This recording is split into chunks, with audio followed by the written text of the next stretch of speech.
Halo semuanya, perkenalkan nama aku Najwa Karima dengan NIM 140562491. Aku dari program studi pendidikan sosiologi. Pernah nggak kamu ngerasa nggak nyaman di kampus karena senioritas? Yang kayak kamu harus nurut sama kesenioritasan kampus atau organisasi. Nggak boleh nanya kenapa, dan harus nurut aja. Terus pas kamu ngeluh, jawabannya cuma, ya emang kayak gitu, dulu kita juga kayak gitu. Nah, itu yang bakal kita bahas sekarang. Karena budaya kayak gini sering banget dianggap wajar. Padahal bisa jadi bentuk toxic culture yang dampaknya nggak main-main. Video ini, aku pengen ajak kalian buat ngebongkar budaya senioritas yang udah terlalu lama dianggap dari bagian dari proses. Dan kita bakal lihat dari kacamata sosiologi, jadi bukan cuma ngeluh doang, tapi juga kita bedah kenapa ini bisa kejadian dan kenapa susah banget buat dihentikan. Oke, sebelum kita masuk lebih jauh lagi, kita kenalan dulu. Apa itu toxic culture di kampus? Toxic culture sebenarnya istilah buat menggambarin budaya atau pola perilaku dalam satu kelompok yang secara sistematis bikin orang di dalamnya nggak nyaman, tertekan, atau nggak berkembang. Nah, di kampus, ini bisa muncul dalam bentuk budaya senioritas yang nggak sehat. Misalnya, mahasiswa baru harus patuh 100% ke senior. Ada aturan nggak tertulis, tapi wajib diikutin. Kalau misalnya kamu beda pendapat, langsung dianggap nggak loyal. Atau yang lebih parah lagi, kekerasan verbal atau psikis dibungkus dengan istilah pendewasaan. Misalnya, kamu disuruh ngelakuin hal-hal yang gak masuk akal, diteriakin di depan umum, atau bahkan dikasih tugas fisik yang gak relevan. Dan semuanya atas nama proses pendewasaan. Padahal kalau kita bongkar, itu sebenarnya lebih ke reproduksi kekuasaan dan ego, bukan proses belajar. Dan yang bikin sedih, budaya-budaya kayak gini malah sering banget dibanggain. Kayak ada kebanggaan tersendiri pas orang ngomong, gue udah survive, lo juga harus bisa. Kita tuh ditempa, lo jangan manja. Padahal kalau dipikir-pikir, emangnya bener ya? Terus belajar harus selalu keras dan bikin orang trauma dulu, baru dia nggak valid. Oke, so, kenapa budaya ini masih bertahan? Kalau dipikir-pikir, kenapa ya budaya kayak gini tuh masih ada aja? Maksudnya, sekarang kan udah era digital, semua orang udah bisa speak up, ngomongin soal hak asasi, pentingnya mental health, budaya inklusif, dan sebagainya. Harusnya udah gak relevan dong ya budaya senioritas yang toksik kayak gini, tapi kenyataannya masih banyak banget. Dan jawabannya simple karena ada semacam siklus yang terus berulang. Jadi gini, senior-senior hari ini tuh dulunya junior juga. Mereka dulu pernah jadi korban sistem yang keras, dipaksa nurut, disuruh tahan mental, dikerasin, bahkan mungkin dihina-hina juga. Nah, waktu mereka akhirnya naik jadi senior, mereka punya dua pilihan. Putus siklus itu, atau ngelanjutin dan ngasih perlakuan yang sama ke junior mereka. Dan sayangnya, banyak lebih milih opsi kedua. Karena buat mereka itu soal keadilan. Kayak, dulu gue dikituin, masa sekarang gue harus baik-baik aja ke anak baru? Ujung-ujungnya jadi kayak balas dendam yang dibungkus lagi pakai dalih bagian dari proses. Terus kenapa sih sistem kayak gini bisa kuat banget? Karena sering dibalut sama narasi-narasi yang terdengar bijak, tapi sebenarnya manipulatif. Kalimat-kalimat kayak, demi kekompakan tim, biar mentalnya kebentuk, proses pendewasaan. Kadang masuk akal, tapi sebenarnya itu cara halus buat membenahi sistem yang gak sehat. Yang mereka sebut proses, bisa jadi sebenarnya cuma bentuk pelampiasan atau pembuktian kekuasaan aja. Dan jangan salah, budaya ini juga bertahan karena ada semacam social reward buat mereka yang bisa bertahan. Lo dianggap keren, dianggap kuat, dianggap layak naik jabatan kalau bisa tahan banting dalam sistem itu. Jadi makin banyak orang yang ikut aja dulu demi pengakuan itu. Lama-lama, ini jadi kayak budaya yang diturunin turun-temurun. Udah kayak warisan keluarga. Bedanya, ini bukan warisan emas atau properti, tapi warisan trauma. Dan karena semua ngerasa, gue dulu juga kayak gitu, jadinya nggak ada yang ngerasa harus mengubah. Padahal ya justru itu masalahnya. Karena sebelumnya diem, jadi semuanya terulang terus. Oke, sekarang kita coba lihat budaya toksik ini dari kacamata sosiologi. Karena kadang kalau kita cuma lihat dari permukaan aja, kesannya kayak cuma masalah attitude atau salah paham perang kata.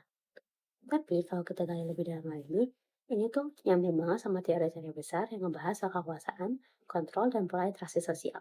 Yang pertama, kita mulai dari Pierre Bourdieu. Bourdieu punya konsep yang namanya habitus. Nah, habitus ini bisa diartikan sebagai pola pikir dan pola tindakan yang terbentuk dari kecil, hasil dari lingkungan kita, pengalaman, dan apa yang kita anggap normal. Jadi, pas ada mahasiswa baru masuk kampus terus gabung organisasi, mereka tuh langsung masuk ke lingkungan baru yang punya budaya dan aturannya sendiri. Misalnya, harus patuh ke senior, gak boleh banyak tanya, dan gak boleh ngeluh kalau disuruh. Kalau hanya dijalanin terus-terusan, lama-lama mereka bakal nganggap ini hal yang wajar. Itulah yang disebut habitus. Mereka nggak ngerasa lagi kalau itu toksik karena udah terbiasa. Nah, Bodo juga ngomongin soal kekuasaan simbolik, yaitu bentuk kekuasaan yang nggak kelihatan secara langsung tapi punya efek yang paling besar. Di organisasi kampus, kekuasaan simbolik ini muncul dari omongan-omongan kayak, lo nggak sopan kalau nggak hormat ke senior. Lo nggak loyal kalau misalkan nggak ikut aturan dari angkatan atas. Lo nggak tahan, berarti lo nggak pantas baik bergabung. Kalimat-kalimat kayak gini tuh secara nggak langsung bikin mahasiswa baru merasa harus tunduk. Bukan karena dipaksa secara fisik, tapi karena mereka dibentuk buat percaya bahwa tunduk itu normal. Dan ini bahaya banget karena kontrolnya jadi nggak kelihatan. Terus kita bisa masuk ke pemikiran Michel Foucault. Dia punya pemikiran menarik soal gimana kekuasaan modern itu bekerja. Dulu, mungkin orang taat karena takut sama hukum, sama aparat, atau bahkan sama hukuman fisik. Tapi di era modern, kontrol itu nggak lagi soal kekerasan doang, tapi lewat sistem yang bikin orang menguasai dirinya sendiri. Dalam konteks organisasi kampus, kita nggak butuh senior buat teriak tiap hari. Cukup budaya yang udah dibentuk bikin kita otomatis mikir, kalau gue nggak patuh, nanti dikucilkan. Kalau gue beres sendiri, nanti dianggap sombong.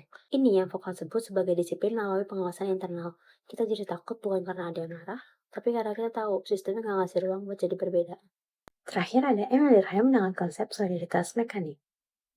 Jadi, Durkheim bilang, solidaritas mekanik itu muncul di masyarakat yang masih sangat homogen, di mana orang-orangnya harus berpikir dan bertindak sama supaya dianggap jadi bagian dari satu kelompok. Nah, ini kejadian juga di organisasi kampus. Kadang kita dipaksa buat jadi satu suara, satu arah, dan satu tubuh. Semuanya harus kompak. Tapi kekompakan ini seringkali dipahami sebagai keseragaman mutlak. Kalau ada satu orang yang beda dikit aja, misalnya punya pandangan lain atau kayak komunikasi yang gak sama, langsung dianggap aneh. Bahkan bisa dijauhin. Solidaritas kayak gini memang bisa bikin kelompok kelihatan solid dari luar. Tapi saya sering mengorbankan keberagaman. Padahal kampus itu tempatnya tumbuh.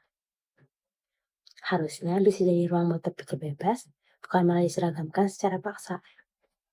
Nah, sekarang bisa kita bahas sebenarnya apa sih dampak dari budaya toksik kayak gini? Karena ini tuh bukan sekadar gangguan kecil atau bumbu organisasi doang, tapi udah masuk ke ranah yang bisa mengubah pengalaman kuliah seseorang secara keseluruhan. Yang pertama, contohnya mental health. Budaya senioritas yang toksik bisa bikin kamu rasa nggak aman secara psikologis. Bayangin, kamu baru masuk kampus, semangat, pengen kenal banyak orang, pengen belajar, tapi yang kamu dapat malah tekanan buat turun, nggak boleh nanya, dan harus tahan banting. Kalau nggak kuat mental, kamu bisa stres, bahkan trauma. Ada yang sampai ngerasa takut di kampus, ngasih kegiatan, atau lebih parah, ngerasa nggak punya siapa-siapa buat cerita. Kedua, insecure atau merasa nggak layak. Karena sistem ini sering banget ngebanding-bandingin junior sama senior. Senioran dulu kayak gini, masa lo nggak bisa kayak gini? Angkatan atas lo tuh lebih disiplin, kok kalian kayak gini? Komentar-komentar kayak gitu lama-lama bikin kita ngerasa rendah diri, merasa nggak cukup, merasa apapun yang kita lakuin bakal selalu salah di mata mereka. Dan ini tuh pelan-pelan ngikis rasa percaya diri. Yang ketiga, menurunnya kreativitas dan partisipasi. Kamu jadi takut berpengaruh ide, takut beda suara, takut dibilang gak satu visi. Padahal kampus harusnya jadi tempat buat eksplorasi ide, tempat buat belajar ngomong, berpikir kritis, dan menyampaikan pendapat.